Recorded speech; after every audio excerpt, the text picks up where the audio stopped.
Hi, it's just been a little over a year since I posted the original video I made about building backup batteries for NuTone Intercom Systems. And here we have a pile of old batteries that we've replaced during the repairs of people's intercom systems over the last 12 and a half months or so.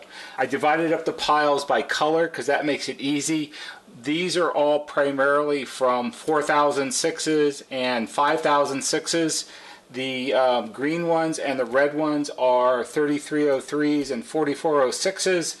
The light blue ones, I don't know what those are from, I don't remember. Anyway, you can see that backup battery replacement is a popular thing to do, and I thought I would do a short update video today and show you what we've learned over the last year and how things have changed a little bit with what we're making and selling and the kinds of things that happen to these batteries. So I'm going to go ahead and pick a couple of these and show you what happens to batteries in your intercom after they get too old. Okay, so let's take a look at each different kind of battery pack. I picked out 5 examples to show you the kinds of things that happen. And this is a Varta brand pack, and according to the code date it was probably manufactured in 1997, so it's about 19 years old. All of the packs that you saw in the first shot are all bad. They won't take a charge any longer. As I explained in the first video, which if you haven't watched you probably should, there are 4 coin cells in each battery pack, and they're permanently welded together. The battery pack as a total puts out 4.8 volts, and it's rated at 250 milliamp hours, which is pretty good. What happens to most of these batteries, you can see here.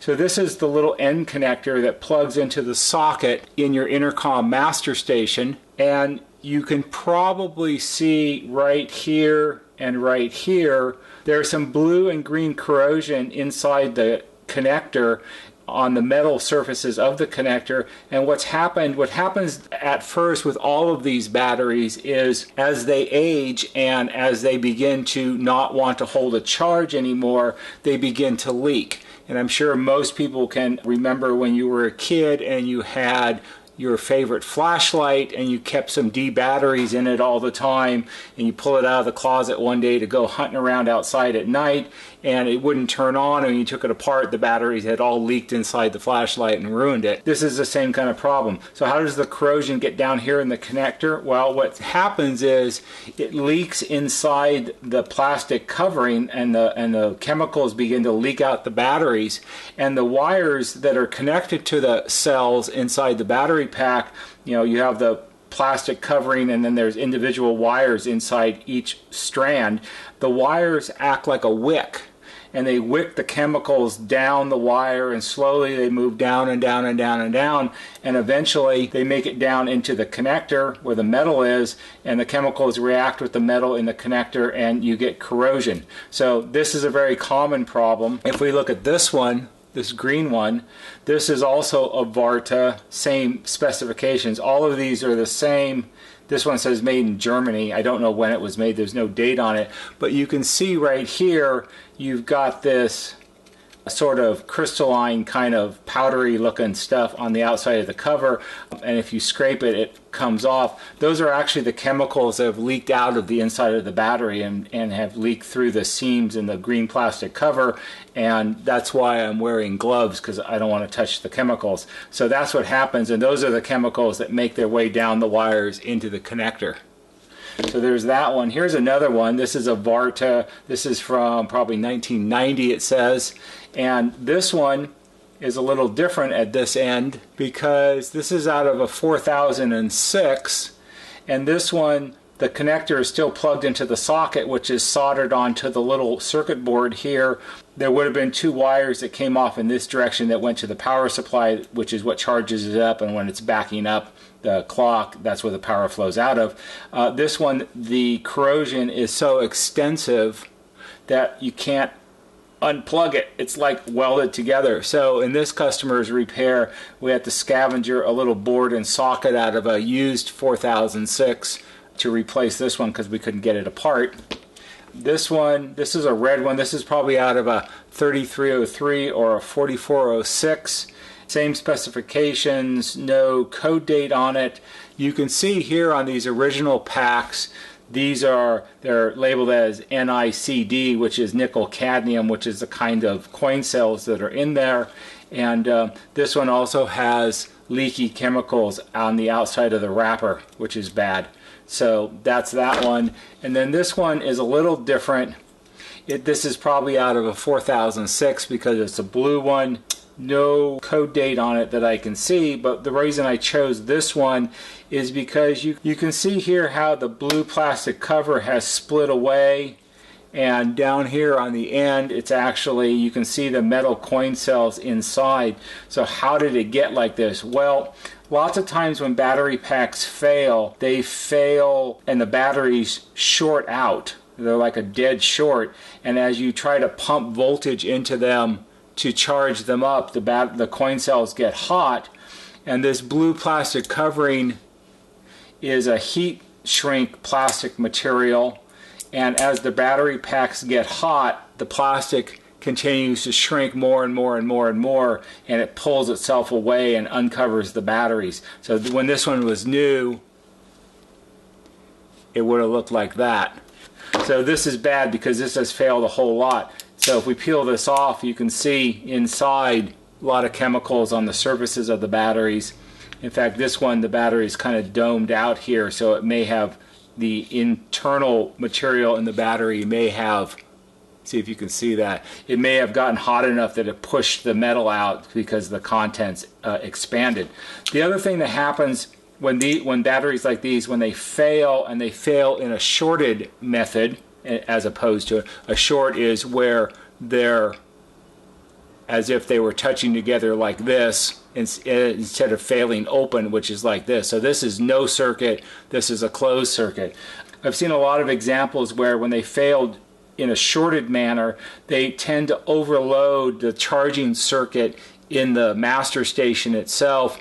It's particularly a problem on 4006s because they have a fairly simple and primitive charging circuit, as opposed to later models like the 5006 or the 3303 or 4406, which have a more comprehensive controlled charging circuit that has an IC that controls the charging and the battery backup switchover and those kind of things. It doesn't seem to be a bigger problem with those, but on 4006s it often kills the charging circuit and we have to rebuild it or repair it when we rebuild the master station. So that's sort of what happens to the batteries. Let's look at what we're doing today to build new backup batteries, which is slightly different than what we did a year ago. So when I made the video a year ago, I showed the plastic holder that we chose to use to make the 4-cell battery backup. This is the same exact holder, comes from the same company. We did, for a short amount of time,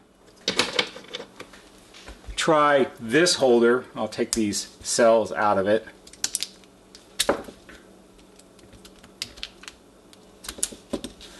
And this seemed like it might be a good choice. The real difference is it's the same size, but this one had tabs on the top where you could solder wires directly to it, and we thought, well, that would save us a lot of time, but in the end it didn't. It turned out that the wires in the batteries are too fine and too thin, and they are too easily broken off the tab. So this one, we only made a couple like that, saw it was a problem at the shop. When we make something like this, we try it out in the workshop for a while first to see how it's going to go. I didn't like the way this worked out, so those got thrown out.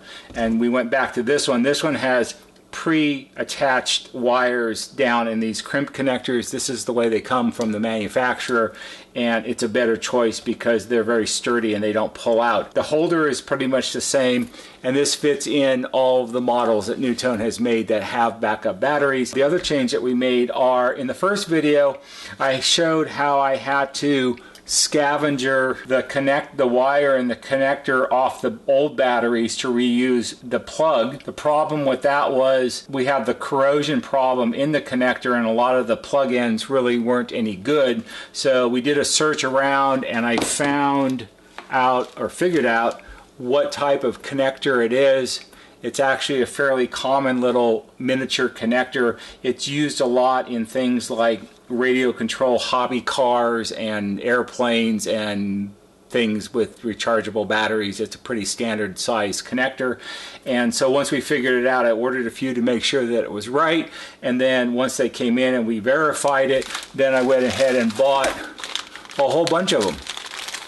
Because when you find the right part, especially something like a connector, when you get the right one, buy a lot of them so you have plenty. Because the next time you look, you might not find them. So we have lots of those.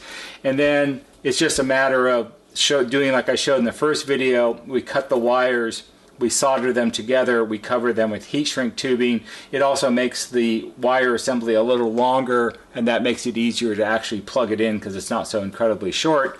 And then recently the other change that we made are the batteries themselves. So originally we were using these. These are 1.2 volt AAA batteries, which are the right size for the battery holder. And these are nickel cadmium batteries, just like the original ones that came with it.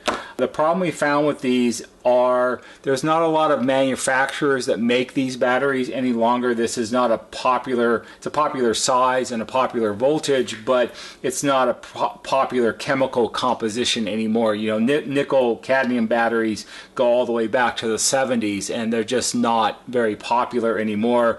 So finding quality ones was an issue, and then also they weren't always available in the quantities we needed, and I had to look for something different.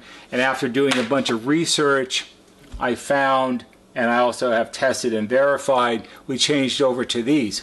Oh look, it says Panasonic. That's good. These are not nickel cadmium. These are nickel metal hydride batteries, which are still a little old school. They're not lithium batteries like a lot of modern devices have nowadays, but it's a much more modern battery than the nickel cadmium is. They are completely interchangeable with nickel cadmium battery for the type of use to back up your intercom system. They are the same rating. These are AAA. They're 1.2 volt and they're 700 milliamp hours each. So actually one of these even though it's a lower voltage on its own, because it's only 1.2 volts, it actually has greater capacity than this has as a total of 4. So if you take the Panasonic batteries and you put 4 of them in a holder, you have 4.8 volts, and 7 times 4, which is 2800. So this gives you 2800 milliamp hours as opposed to 250 milliamp hours. So these will last when they're backing up your master station. These should last about 7 or 8 times longer than the original battery pack did, which is a good thing. We've done some testing here. We didn't test them down to a total discharge because it took up space in the shop and I got bored watching it. From the information we gathered, they probably will last 8 to 10 days if your power is out before they discharge all the way, and then they'll charge back up again. So these are a much better alternative. So that's the update on backup batteries. It's been a very popular option. I would say probably 80% of the people that send their intercoms to me that need them have us put them in, and then we have a lot of people who just see the video and see the information on our website and call and order them. So if you need backup batteries, if you're plagued with losing your memory information and you have the flashing 12 o'clock on your master all the time, give us a call. We'll send you out a battery pack. It just takes a few minutes to install it and you're good to go. That's all for today. Hope you found this interesting and informative. If you did, please give it a thumbs up on YouTube. If you would subscribe to our channel, we would appreciate it. Our channel doesn't have any advertising. We do this solely to supply people with information that they need to know. So if you subscribe, it raises our search rankings on YouTube, which means more people find our videos. That's all for today. See you on the next video.